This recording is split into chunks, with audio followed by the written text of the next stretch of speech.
స్వామివారికి అనుగ్రహంతో స్వామివారి యొక్క దీక్ష తీసుకోవడం జరిగింది. స్వామివారు మనల్ని చూడాలనుకుంటేనే తప్ప మన మెడలో మాల పడ్డం అనేది అసంభవం.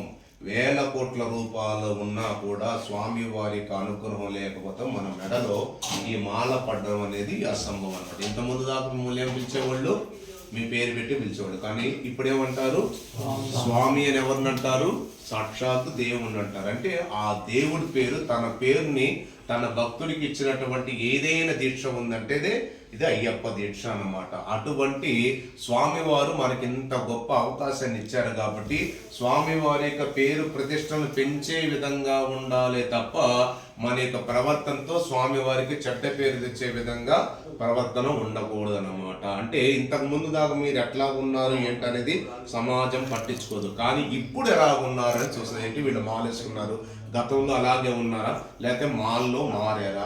వీళ్ళని చూసి 10 మంది, అంటే మనల్ని చూసి 10 మంది మారి మాల వేసుకున్న తట్టు ఉండాలి. కానీ మన ఇష్టం వచ్చినట్టు మాట్లాడడం, అరే ఒరే పోరా అని చెప్పేసి మాట్లాడి స్వామి వారి యొక్క పేరుకు చెడ్డ పేరు తెచ్చే విధంగా మీ యొక్క ప్రవర్తన అనేది ఉండకూడదు అనమాట.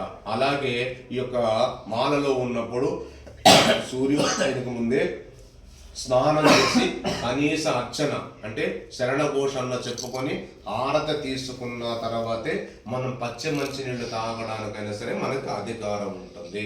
అలాగే సాయంత్రం పూట సూర్యుడు అస్తమించిన తర్వాత స్నానం చేయాలి. ఎండ ఉండంగా స్నానం చేస్తే దీక్షా స్నానం కింద రాదనమాట.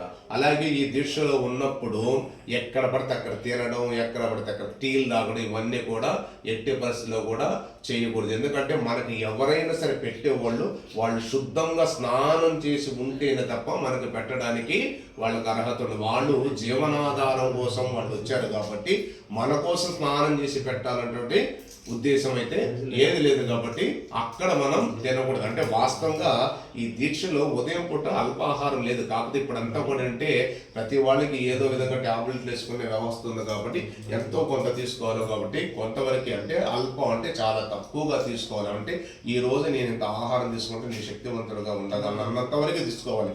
పెడతన్నారు కదా అని ఇష్టం వచ్చినట్టుగా తినకూడదు. ఇది మనం తీసుకున్నదే సాత్వికమైన దీక్ష. అంటే మనం తీసుకున్న భోజనం కూడా, ఆహారం కూడా సాత్వికంగా ఉండాలి. రజో గుణాన్ని స్తమో గుణాన్ని పెంచేటువంటి యొక్క ఉల్లిపాయ కానీ వెల్లుల్లిపాయ కానీ, అలాగే సైంటిఫిక్గా వచ్చేపాటికి మునక్కాయ కానీ మన యొక్క ఆహారంలో తినకూడదు అనమాట. వాళ్ళు ఒకవేళ వేస్తే మనం వదిలేసి రావడమే పద్ధతి.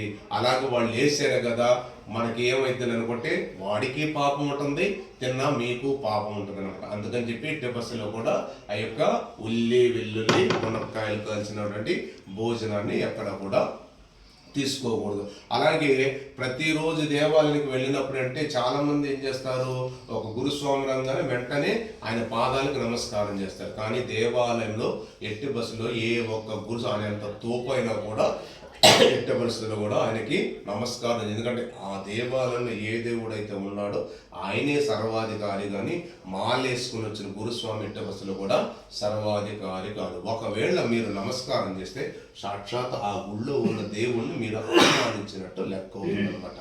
అలాగే ఈ దీక్షలో ఉన్నప్పుడు ఉదయాన్నే అదే ఎక్కడన్నా వెళ్ళేటప్పుడు శవం కనబడినా లేకపోతే దూరంగా ఉన్న స్త్రీని చూసినా వెంటనే స్నానం. అయితే ఉద్యోగరీత్యా వెళ్ళేటప్పుడు మరలా రిటర్న్ వచ్చామంటే మన యొక్క భుక్తి పోతుంది. అలా కాకుండా ఉద్యోగానికి వెళ్ళి మధ్యాహ్నం పూట పావుగంట అరగంట వాళ్ళని పర్మిషన్ అడిగి అప్పుడు వచ్చి స్నానం చేసి అప్పుడు భోజనం, అంటే మన ఒంటి మీద బట్ట అంతా కూడా తడుపుకొని స్నానం చేయాలన్నమాట. అలాగే రోడ్డు మీద వెళ్ళేటప్పుడు ఎవరైనా స్వామి కనబడితే స్వామి శరణం అంటే తను అన్నాడా లేదా అనేది మనకు అనవసరం. అయితే మనకేంటంటే స్వామి శరణం ఉండడం అంటే నాలో ఉన్న అయ్యప్ప నీలో ఉన్నాడు, నీలో ఉన్న అయ్యప్ప నాలో ఉన్నాడు అనే తప్ప అందులో మనం చెప్పడంలో మన ఆస్తులు అంతస్తులు లేదా మన అహమో ఏది కూడా తగ్గిపోదు అనమాట. అలాగే ఈ దీక్షలో ఉన్నప్పుడు సెల్ ఫోన్లు చూడడం, పనికి రాలినటువంటి ఇవన్నీ కూడా చూడడం అనేది చాలా తప్పు. ఏదన్నా మీకు వ్యాపార పరంగా కానీ లేకపోతే ఏదన్నా చూడాలి తప్ప, లేదంటే ఆధ్యాత్మికమైన విషయాలు చూడాలి తప్ప అనసూయ డ్యాన్స్ వేసింది, గిరిబాబు పైకి లేచేట అంటే చూస్తే మీరు చేసే ప్రతి ఒక్క తప్పుకి శిక్ష అనుభవించి తీరాల్సిందే. స్వామివారు ఏమనరు, కానీ 18 మంది దేవతలు మాత్రం తప్పకుండా శిక్ష. 18 మందికి ఈ పిల్లవాడు తప్పు చేశాడని చూడరు, ఆయన తప్పు చేశాడని సమన్యాయం 18 మంది దేవతలకు. అయ్యప్ప కరుణిస్తాడేమో కానీ 18 మంది దేవతలు ఎట్టి బస్సులు కూడా వాళ్ళకి ఎటువంటి క్షమాగుణం అనేది ప్రతి ఒక్క నేను తప్పు చేసినా సరే నాకు కూడా శిక్ష ఇస్తాను. నేనేం గొప్ప ఏం కాదు, అందరికీ ఏదైనా సరే ఒకటే శిక్ష అన్నమాట. అందుకని చెప్పేసి ఏ తప్పు జరగకుండా చూడాలి. మీరు కూడా అరే ఓరే అని ఎవరిని పిలవకూడదు, ఎవరినైనా స్వామి అని పిలవాలి. ఎక్కడ పడితే మురికి ఆడాలి ఇవన్నీ కూడా చేయకూడదు. వెళ్ళారా, స్కూల్కి వెళ్ళారా, వచ్చారా, చదువుకున్నారా, ఇవే మళ్ళీ ఫోన్లు చూసుకోవడం, అవి టీవీలో అవి పెట్టుకుని ఆటలు గేమ్స్ ఇవన్నీ కూడా ఇవన్నీ ఏం చేయకూడదు. తర్వాత మీకే చెప్తున్నాను ఏంటి అదనమాట. అలాగే ఈ దీక్షలో ఉన్నప్పుడు మీ బట్టలు మీరే ఉతుక్కోవాలి. మైసూర్ శాండిల్ కానీ మెడిమిక్స్ సోప్ కానీ మనం వాడుకోవచ్చు. మిగతా సబ్బుల్లో కోడిగుడ్డు కలుస్తుంది కాబట్టి మనం అటువంటిది తీసుకోకూడదు. తలకు చక్కగా నూనె రాసుకోవచ్చు, కొబ్బరి నూనె రాసుకోవచ్చు, అలాగే దువ్వుకోవచ్చు.